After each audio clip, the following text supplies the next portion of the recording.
Mudah-mudahan yang kita lakukan pagi ini bermanfaat dunia akhirat. Amin ya Allah. Alhamdulillah nih wakaf ibu tuh. Ibu wakaf. Masya Allah. Udah selesai semuanya.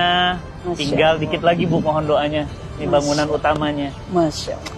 Ini beliau ini Masya Allah. Niat baik selalu dimudahkan Allah. Wakif yang luar biasa. Ya. Dan bukan cuma di sini, di mana-mana wakafnya. Dan nilainya wow. Masya Allah. Menyemangati mereka Ustaz. Kita mau ngeliat ke dalam. Ayo, Masya Allah. Pertama kali ketemu ibu tuh kaget.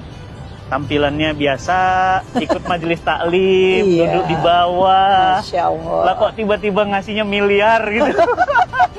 Nggak percaya Bu. Percaya ya Ustaz ya. Karena gimana bisa, karena kan orang tuh Nggak kenal juga. Satu, kedua orang tuh semua ngeliat tampilan Bu. Di tanah 5.000 meter, diwakafkan oleh satu orang, nilainya 100 miliar. Dan Alhamdulillah, wakafnya beliau juga ada di sini, wakafnya antum teman-teman ada di sini. Ini santri putri tempat bawah makan, atasnya kamar, ini ruang belajar atasnya.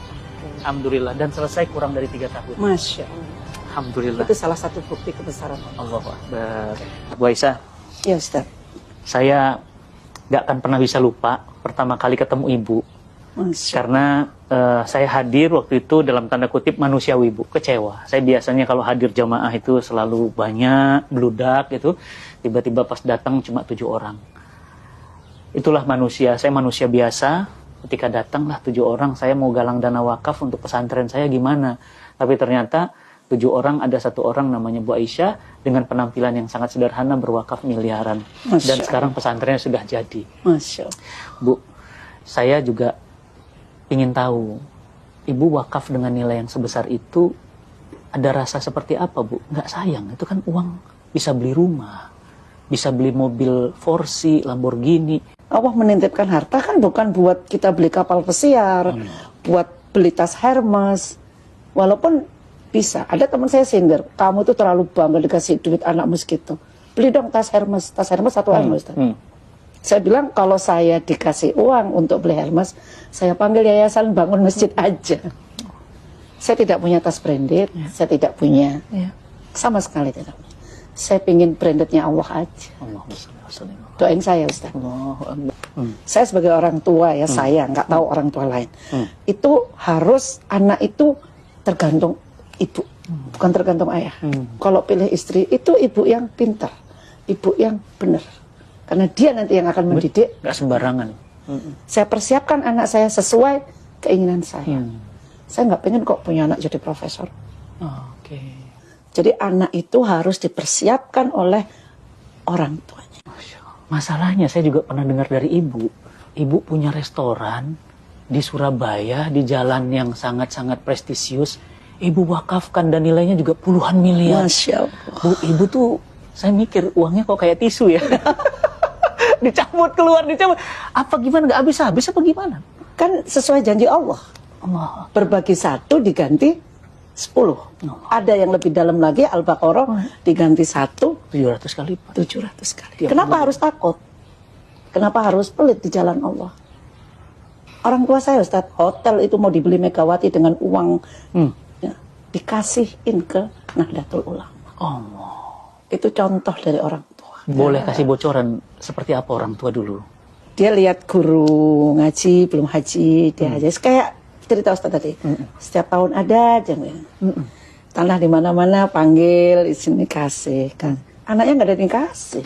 Ibu saya kan punya hotel. Saya Masya Allah punya hotel loh. Orang kan punya warung gitu ya. Dan hotelnya diwakafkan juga Ustaz. Allahu Akbar. Udah wakaf Bu? Sudah. Makanya saya bilang saya belum apa-apanya sama ibu saya. Iya. Diwakafin. Sekarang jadi apa di Surabaya? Jadi sekolah Hadijah Plus. Hadijah Plus itu. Muslimat. Ibu Khofifah yang nerima. Gubernur Jawa Timur. Saya pelongo-pelongo ini luar biasa. Allah. Tapi saya tekankan, semakin kamu berbagi, kamu semakin bahagia. Jadi wakaf kepikiran, restoran ibu yang mewah itu diwakafin itu gimana awalnya? Saya bosan Ustaz. Punya duit. Saya pengen. Kalau kita nyari duit, udah mau bosan sama duit ini. Mental memang.